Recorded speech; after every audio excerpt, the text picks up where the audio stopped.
आप सभी कक्षा 8 के सभी विद्यार्थियों का स्वागत है हमारे चैनल में। तो छात्रों, आज की इस वीडियो में आपके लिए लेकर आए हैं कक्षा 8वीं विषय गणित 8 ग्रेड अभ्यास पुस्तिका नए सत्र 2024-25 का। हम देखेंगे अध्याय क्रमांक 3 जो कि है आपका चतुर्भुजों को समझना। इसके पहले के जो अध्याय हैं 1, 2 वो हम अपनी पहले की वीडियोस में डिस्कस कर चुके हैं। अगर वो अभी अब तक हम नहीं देखी है तो हमारे चैनल में जाके देख सकते हैं। तो चलिए देखते हैं अध्याय 3 चतुर्भुजों को समझना। चतुर्भुज क्या होता है? जो कि 4 भुजाओं से मिलकर बनी जो बंद आकृति होती है कुछ इस प्रकार की, ये हमारी क्या कहलाती है? चतुर्भुज। ये कई प्रकार के होते हैं, ठीक है, मतलब 5 प्रकार के होते हैं। आप उनके बारे में जरूर पढ़ा होगा। चलिए देखते हैं किसी चतुर्भुजों के चारों अंतःकोणों का योग कितना होता है, ठीक है। तो ये मान लो ये चतुर्भुज है तो इसमें 4 कोण बनते हैं। देखेंगे आप 1, 2, 3, 4। अगर हम इन चारों कोणों को जोड़ दें तो कितना आता है? तो सभी चारों कोणों को, वो कितने भी अंश के क्यों ना हो, अगर हम उनको जोड़ दें तो इसका अंतःकोणों का योग आता है 360 डिग्री। तो इसका ऑप्शन नंबर डी करेक्ट हो जाएगा। तो ऑप्शन नंबर डी जो है आप यहाँ पे भर देंगे। फिर है यदि चतुर्भुज के विकर्ण परस्पर समकोणों पर समद्विभाजित कर तो वह होगा। तो ये चतुर्भुज का टाइप हो जाता है जिसका एक होता है क्या? आयत, ठीक है। अगर कोई ऐसा चतुर्भुज है जिसके विकर्ण एक दूसरे को परस्पर समद्विभाजित करें तो वो क्या कहलाता है? आयत। कुछ इस प्रकार से है ना, जब उसके परस्पर समद्विभाजित करते हैं तो वह आयत कहलाता है। ऑप्शन नंबर सी इसका करेक्ट ऑप्शन हो जाएगा। षट्भुज के प्रत्येक अंतःकोणों का योग क्या होगा? तो ये हो जाएगा आपका 720 डिग्री। फिर है प्रश्न क्रमांक 4, एक चतुर्भुज के 3 कोण बराबर हैं, चौथे कोण की माप 120 डिग्री है। बराबर कोणों में से प्रत्येक की माप क्या होगी? तो आपको पता है कि 360 डिग्री होता है सभी कोणों का योग, ठीक है। चतुर्भुज के चारों 360 में से 120 घटा देंगे आप तो कितना जाएगा आपका? 0। 6 में से 2 गया 4 और 3 में से 1 गया तो 4, ठीक है। उसके बाद सॉरी यहाँ पे क्या हो जाएगा आपका? 6 में से 2 गया, या माइनस करना ना, 6 में से 2 गया 4 और 3 में से 1 गया तो बचा 2। अब 240 जो आया है ये कितने ये बचा? मतलब 3 भुजाएं जो है वो 240 डिग्री के मिला के ये बराबर हैं। तो हम 240 को 3 से भाग कर देंगे तो 3 एकम 3, 3 अट्ठे 24। तो हमारी एक भुजा का मान क्या हो जाएगा? 80 डिग्री। तो ऑप्शन नंबर सी इसका राइट ऑप्शन हो जाएगा। फिर प्रश्न क्रमांक 5वां, एक वर्ग ABCD में विकर्ण O बिंदु पर मिलते हैं तब त्रिभुज AOB एक है। तो यह है एक समबाहु त्रिभुज जिसकी सभी भुजाएं बराबर हैं, सभी कोण भी बराबर हैं, यानी कि ऑप्शन नंबर बी। फिर है प्रश्न क्रमांक 6, एक समबाहुभुज की भुजाओं की संख्या ज्ञात कीजिए जिसके प्रत्येक कोण का माप कितना है? 60 डिग्री।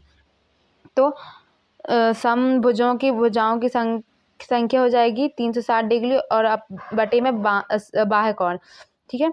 तो 360 डिग्री बटे में बाह्य कोण का मान कितना दिया है? 60 डिग्री। तो हम भाग कर देंगे, 0 से 0 कैंसिल, 6 छंग 36 तो 6 भुजाएं इसका मतलब उत्तर हो जाएगा। फिर है दी गई आकृति में कोण x का मान ज्ञात कीजिए। यहाँ पे कोण x, ये कोण जो है हमको यहाँ पे ज्ञात करना है। तो हम जानते हैं कि जो बाह्य कोणों का योग कितना होता है? 360 डिग्री, ठीक है। बाह्य कोणों का योग 360 डिग्री होता है। तो आप ये जितने भी बाह्य कोण देख रहे हैं, एक 90, एक ये 60 और 110, इन तीनों को प्लस कर देंगे और 360 से माइनस कर देंगे। तो इन तीनों को जब प्लस किया तो आया 260 डिग्री। इसको 360 से माइनस कर देंगे तो आ जाएगा हमारा 100 डिग्री। तो x का मान क्या हो जाएगा? 100 डिग्री। तो इस प्रकार से आपको ये वाला जो सवाल है वो हल कर लेना है। फिर अगला सवाल प्रश्न 8वां, एक बहुभुज का प्रत्येक कोण 108 डिग्री है, इसकी भुजाओं की संख्या ज्ञात कीजिए, ठीक है। अंतःकोण कितना? 108 डिग्री। तो बाह्य कोण ज्ञात करने के लिए हम क्या करेंगे? इसको 180 से माइनस कर देंगे, क्योंकि अंतःकोण और बाह्य कोणों का योग क्या होता है? 180 डिग्री। 180 डिग्री से हम माइनस करेंगे तो बाह्य कोण का माना जाएगा हमारा 72 डिग्री। फिर क्या करेंगे? भुजाओं की संख्या ज्ञात करने के लिए हम 360 बटे बाह्य कोण, ये सूत्र होता है, तो 360 बटे 72 जो कि बाह्य कोण का मान आया है, इससे भाग कर देंगे तो आपका जाएगा 5। तो उत्तर हो जाएगा 5 भुजाएं।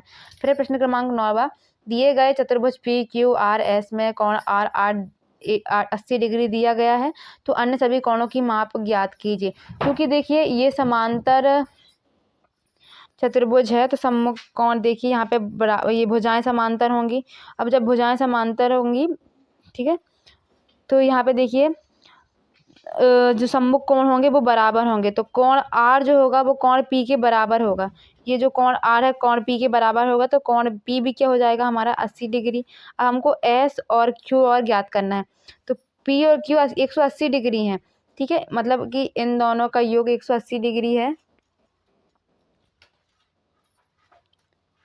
जो कि आसन्न कोण कहलाएंगे, मतलब कि अपोजिट कोण। जैसे कि ये दोनों तो समांतर कोण है, तो ये इसका एक और ये दोनों समांतर कोण है तो इसका एक, तो इन दोनों का योग क्या हो जाएगा 180 डिग्री। तो 180 में से हम जो पी का मान निकाला है 80 को माइनस कर देंगे तो हमारा क्यू का मान आ जाएगा, ठीक है। क्यू का मान कितना जाएगा 100 डिग्री। अब चूंकि क्यू 100 डिग्री है और एस जो है इसका समांतर कोण है, तो एस भी कितना हो जाएगा हमारा 100 डिग्री। तो इस प्रकार से सभी कोणों के माप ज्ञात हो जाएंगे इस प्रकार, ठीक है, आप लिख लेंगे। फिर है 10वां, किसी समबाहुभुज के बहिष्कोण का अंतःकोण से अनुपात 1:4 है, इस भुजाओं की संख्या ज्ञात कीजिए। तो माना कि यहाँ पे बाह्यकोण x डिग्री, अंतःकोण क्या है 4x, ठीक है। हमने 4x क्यों लिया, क्योंकि 1:4 है, तो इसको x मान लिया और इसको 4x मान लिया। फिर x + 4x का अंतःकोण और बाह्य कोणों का योग कितना होता है 180 डिग्री, ये सब हम जानते हैं। एक x में 4x जोड़ेंगे तो आ जाएगा 5x, फिर 5 से 180 को भाग कर देंगे तो x की वैल्यू आ जाएगी 36 डिग्री, ठीक है। तो बाह्य कोण बराबर 36 डिग्री। भुजाओं की संख्या ज्ञात करने के लिए क्या होता है सूत्र, 360 बटे बाह्य कोण, तो बाह्य कोण 336 डिग्री आया है, इसको काट देंगे तो हमारा आंसर हो जाएगा 10। फिर है प्रश्न 11वां, दिए गए समांतर चतुर्भुज में x y का मान ज्ञात करना है। x y का मान देख लीजिए, ये जो x है और ये जो y है, इनके हमको मान ज्ञात करने हैं। तो यहाँ पे देखिए 6y बराबर है 120 डिग्री है, क्यों, क्योंकि ये कौन सा चतुर्भुज है समांतर, तो समांतर कोण जो होंगे वो बराबर होंगे, 6y बराबर होगा 120 डिग्री के, ठीक है। तो जिस 6 का पक्षांतरण होगा बटे में, तो 120 के बटे में चला जाएगा, इसको काटेंगे तो 6 एकम 6, 6 दूनी 12, तो ये यहाँ पे y का मान क्या आ गया 20, ठीक है। फिर है अब देखिए इन तीनों की वैल्यू जो है आसन्न कोण है ये, इन तीनों की वैल्यू अगर हम मिलाएंगे तो हमारा कितना आंसर आना चाहिए, हमारा आंसर आना चाहिए टोटल 180 डिग्री, ये सूत्र है, ठीक है, ये नियम है। तो आप 5x + 10 + 120 डिग्री इसको जोड़ देंगे।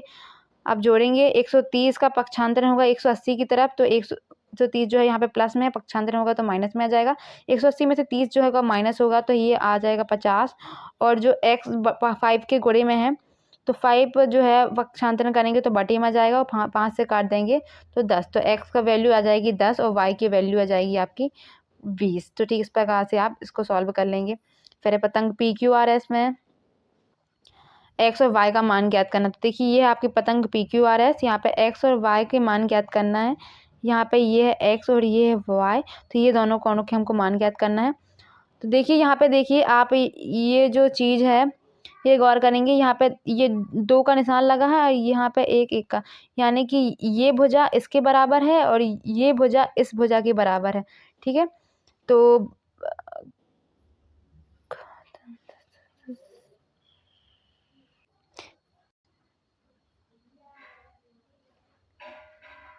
देखिए तो बराबर भुजाएं हैं, ये बराबर भुजाओं के जो कोण होंगे सम्मुख तो वो बराबर होंगे, तो ये 110 जो है ये इस कोण के बराबर होगा। यहाँ पे थोड़ी सी नंबरिंग मिस्टेक हो गई है, यहाँ पे Q होगा और ये P होगा, ठीक है।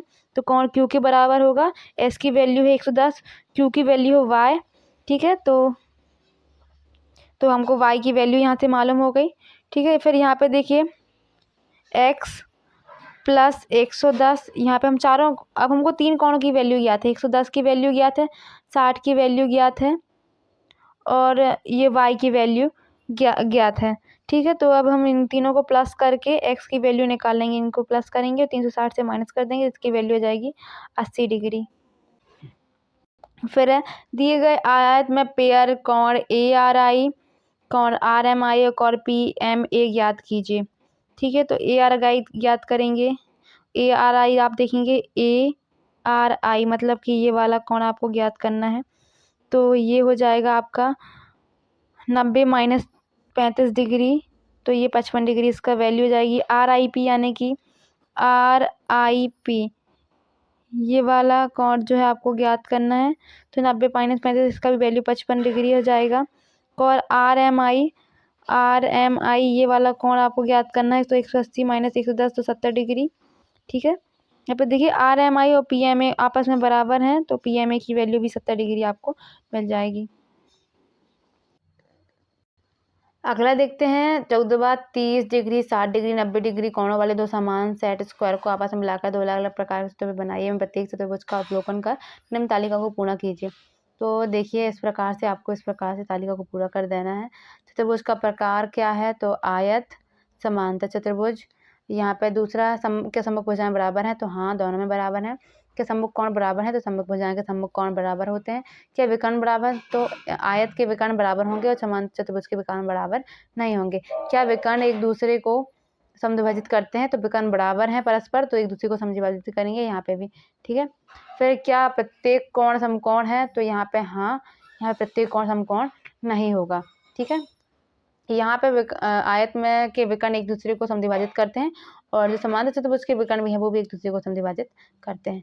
एक पतंग मतलब बराबर कोणों पे, नहीं बराबर कोण नहीं पूछा यहाँ पे, क्या एक दूसरे को समद्विभाजित करते हैं, ठीक है, मतलब समान दो भागों में बांटते हैं, तो हाँ ठीक है। इसके बाद एक पतंग बनाकर उसके बाह कोणों की माप ज्ञात कीजिए। तो आपको एक खुद से एक पतंग बनाना है, उसके बाह कोण ज्ञात करना है। तो बाह कोणों की मापों का योग ज्ञात कीजिए, ठीक है। तो हम पतंग बनाएंगे, उनके बाह के कोण दे देंगे 60 डिग्री 120 120 120, बस अपन को जोड़ें तो हमारा आंसर 360 डिग्री आना चाहिए, ठीक है। यहाँ पे 180 लिखा है। इन तीनों को आपस में जोड़ेंगे तो आपका वैल्यू क्या जाएगी, 12 13 14 16, 3 और 1 4 और 1 और 2 3, 360 डिग्री आपका आंसर आएगा, ठीक है। 180 नहीं 360। तो ये थी आज की वीडियो पसंद आई हो तो वीडियो को लाइक, चैनल को सब्सक्राइब कर दें, अपने सभी दोस्तों के साथ भी शेयर कर दें।